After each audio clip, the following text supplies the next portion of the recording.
Alors, quelles étaient les origines de tes parents? En bref, en quelques mots, quelles étaient les origines de tes parents? Ma mère est suédoise, donc elle est née dans une petite ville qui s'appelle Karlskrona, donc dans le sud-est de la Suède, à 250 km de Malmö. Donc ma mère, en fait, quand elle est sortie du lycée, rêvait de découvrir le monde. Alors pour la petite anecdote, elle a fait pile ou face avec sa meilleure amie.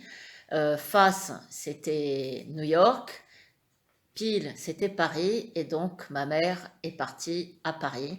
Donc elle a suivi des cours de français à l'Alliance française, et c'est par l'intermédiaire d'amis qu'elle a rencontré mon père, qui était étudiant en médecine et qui venait du Vietnam. Mon père donc est venu de Hanoï par bateau en 1948 à l'âge de 18 ans. Donc, mon père était né en 1930 et issu de familles aisées. Et mon grand-père paternel a payé les études à ses enfants. Et donc, mon père a fait des études de médecine en France et il y est resté. Donc voilà, moi je suis née de cette union, donc je suis eurasienne, de mère suédoise et de père vietnamien. Et donc chez nous, on fêtait les fêtes traditionnelles à la suédoise, Noël au centre culturel, on allait à l'église suédoise à Paris, et puis donc on fêtait aussi la Sainte-Lucie, qui est une fête très importante en Suède, qui est le 13 décembre. Et on mangeait, par contre, au niveau de la culture vietnamienne, j'ai surtout bercé dans la culture vietnamienne au niveau de la nourriture.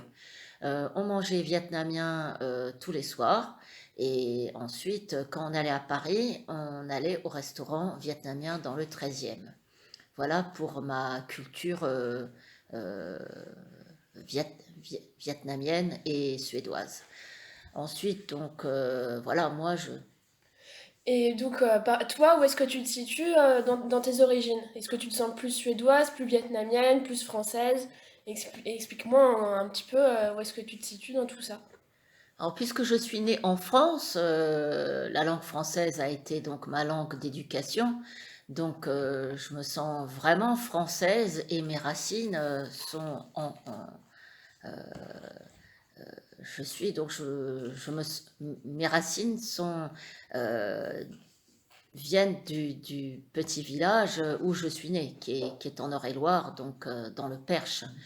Je pense que les gens leurs racines viennent du, de l'endroit où ils sont nés, parce que je suis allée à l'école en France, j'ai grandi en France, mais en même temps, à la maison, on avait une richesse culturelle. C'était donc la Suède et le Vietnam, hein. J'ai appris le suédois avec mes grands-parents maternels.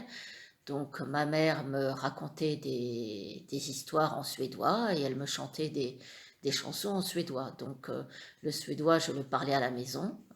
Et Juste avec ta mère, en fait. Tu parlais suédois voilà, voilà. avec ta mère et Oui, sinon oui. tu parlais français le reste du temps. Voilà, la langue commune de la famille au repas était le français. Et du coup, tu as jamais appris le vietnamien, ton Non. père t'a jamais appris le vietnamien. Non, mon père n'a pas eu le temps de m'apprendre le vietnamien, et c'était donc la langue qu'il parlait avec sa famille. Et donc je ne suis jamais allée au Vietnam. Je connais juste quelques mots en vietnamien. Donc tu te sens plus française que suédoise ou vietnamienne. Je me sens, je sens que j'appartiens. Oui, voilà. La première nationalité, c'est la France. Ensuite, la Suède, et en troisième, le Vietnam. Voilà, je me sens multiraciale.